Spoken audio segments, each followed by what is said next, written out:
विवाह के बाद पहली बार मायके आई राधा का स्वागत उसके माता पिता ने बड़े ही धूमधाम से किया। सप्ताह भर राधा को उसी तरह से रखा गया जैसा वह बचपन में होती थी। जो खाना उसे पसंद था वही बनाया गया, जो कपड़े वह पहनना चाहती थी उसे दिए गए।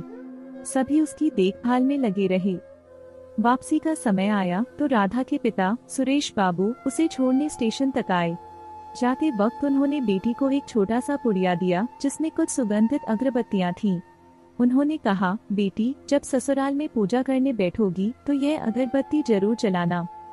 राधा की माँ रमा देवी ने झट से टोका, बिटिया के ससुराल जाते वक्त भला कोई अगरबत्ती जैसी मामूली चीज देता है। सुरेश बाबू मुस्कुराए, फिर अपनी जेब से कुछ रुपए निकाले और बेटी को सौंप दिए। यह भी रख ले बेटा, लेकिन अगरबत्ती मत भूलना। राधा ससुराल पहुंच गई।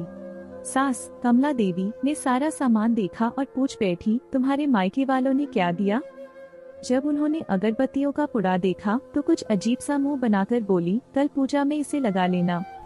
अगली सुबह राधा पूजा करने बैठी और जब अगरबत्तियों का पुड़ा खोला तो उसके अंदर एक चिट्ठी निकली।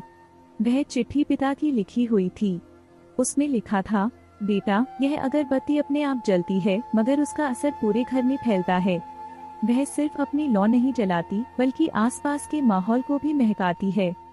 बेटी ससुराल में तुम्हारे लिए कई बार चुनौतियां आएंगी। कभी तुम्हारा किसी से मतभेद होगा, कभी किसी बात पर नाराज हो जाओगी। हो सकता है कि तुम्हें सास या पति से कोई बात बुरी लगे, कभी देवर ननद से अनबन हो जाए या फिर पड़ोसियों की कोई बात तुम्हें चुभ जाए। लेकिन जब भी ऐसा हो तब इस अगरबत्ती को याद रखना। जिस तरह अगरबत्ती अपनी सुगंध चारों तरफ बिखेरती है, वैसे ही तुम भी अपने प्यार, सहनशीलता और समझदारी से हर रिश्ते को महकाने की कोशिश करना।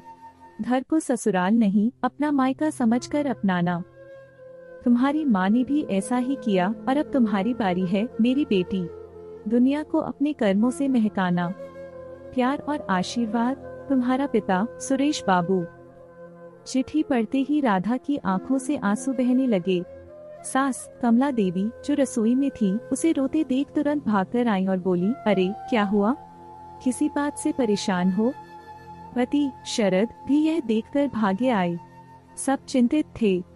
कमला देवी ने राधा के हाथ से वह चिट्ठी ली और उसे पढ़ने लगी।